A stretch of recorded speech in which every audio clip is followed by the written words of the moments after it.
Hey guys, Carey Hodsden PGA with Common Sense Golf. Nice to see you again.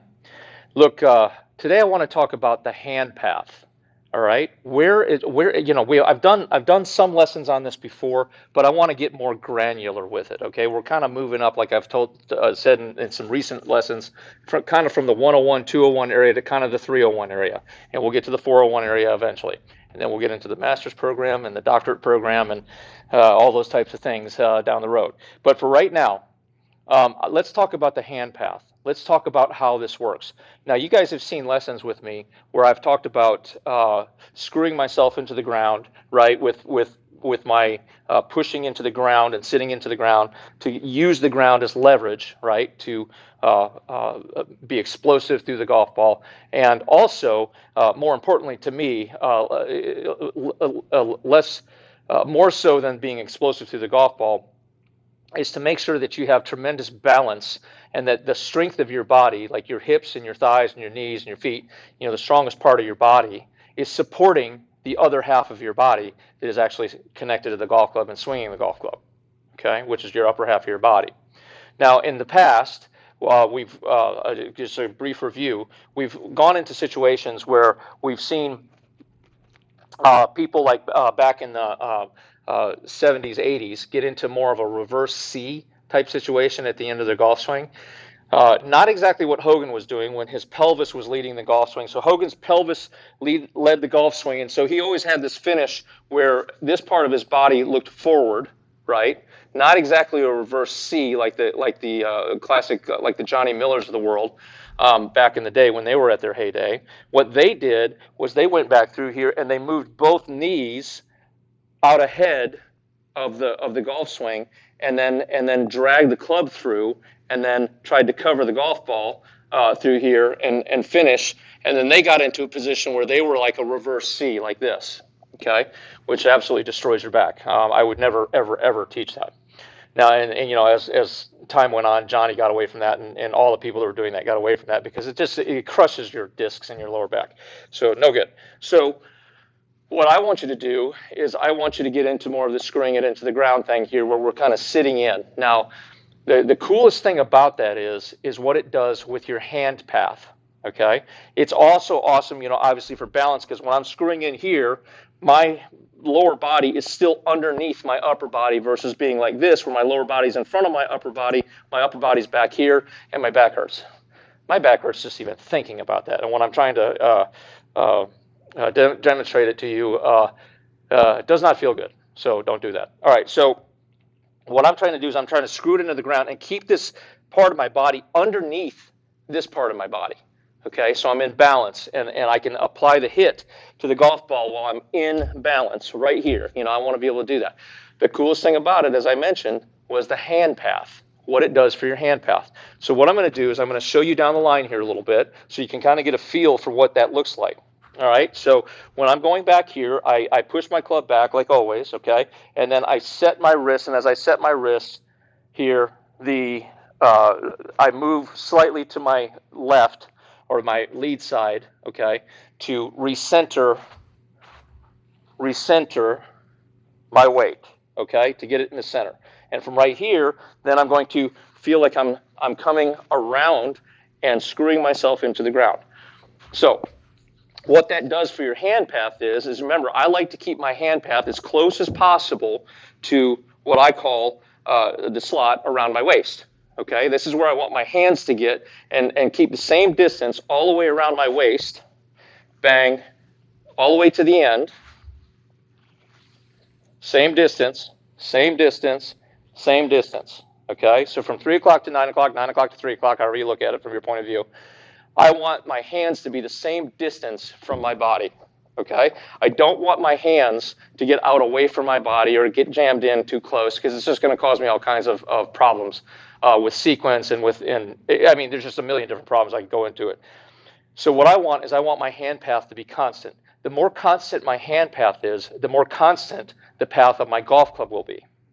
Okay, so it's very, very important that we keep our hands at the same distance around our waist, if possible, from halfway up our backswing to halfway up our through swing. Okay. The easiest way to do that is with this leg action. All right. So the modern swing goes over here and goes up. So I've created all this distance. I got to get this club back down, okay, to be able to approach the golf ball and cover the ball. I don't want the ball covered. I can't. The golf club's not designed to do that, okay? I want the golf club coming around and kind of sliding under the ball, which is the way it's designed to swing, okay? So when we go here and we go up, instead of going up like the modern swing, we're going around. I'm setting my wrists, and it's going around. Okay, you'll notice it's still the little cup here, right? So once I'm here and I recenter, okay, then I start to screw my body into the ground. I set my butt down and I screw my heels into the ground, keeping my head behind the golf ball. Okay? What this does, watch my hand path now. What this does is it gets my hand path back in front of me, the same distance, a couple of fists away, so that when I turn, it keeps this hand path all the way around me, the same distance, to the finish. Okay? This is wonderful for your hand path. This is something that you don't have to think about a lot. This is what I want for you. So you're going to get up here, and once you get back here, and then you go to set your wrists and move and recenter your weight, then you're going to feel like your head falls back as you move forward and screw your hips and your butt and your feet into the ground, pushing down into the ground. And then you get to this position, you'll be able to release, okay, and finish the golf swing. This is utterly wonderful for your hand path. This makes it so much easier for you to swing and not get in a position where you're having to throw your hands or you're having to force the club down because you went up too high and now you got to get the club down somehow to get at the ball. This just happens automatically. Okay, and you need to really think about how this works. Okay, so we're controlling our hand path with what our hips and our legs are doing. So when you watch an old Ben Hogan tape where that 1 minute and 34-second video, whatever it is, where he wants to demonstrate, I think it's a Golf Digest video, he wants to demonstrate with a driver, how his lower body, his hips, his knees, and his feet start the golf swing. This is what he's talking about. You watch him. He says, we're going to go back over here, okay, and then we're going to start with our hips and our knees and our legs, and we're going to rotate them to get the golf swing going. So I'm here, I recenter and then rotate my lower body, which is basically opening my pelvis to the target line. That brings me around. Okay, it brings my hands back into the perfect path around my body, and then my hands follow my body, and by opening this hip, I've got a place for my hands to go now to swing through. Bang. And off we go. This is good stuff. This is good stuff. Look, you're going to have some questions. Don't be afraid to put it in the comments below.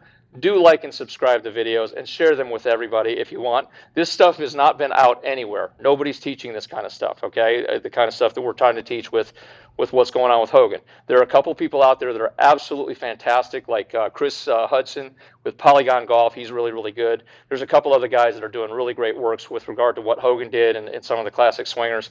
Love watching their stuff. I watch it all the time, and you should too. Get a lot of different opinions, okay? Learn this thing and understand it. Get different views on what I'm saying and what the other guys are saying. But for right now, if you just look at this particular lesson, as far as hand path is concerned, and understand that it's controlled with your lower body, okay, then you're going to just be in high cotton. You're going to do really, really well. Thanks for watching. I'm Carey Hodsden with Common Sense Golf, and I'll see you soon, okay?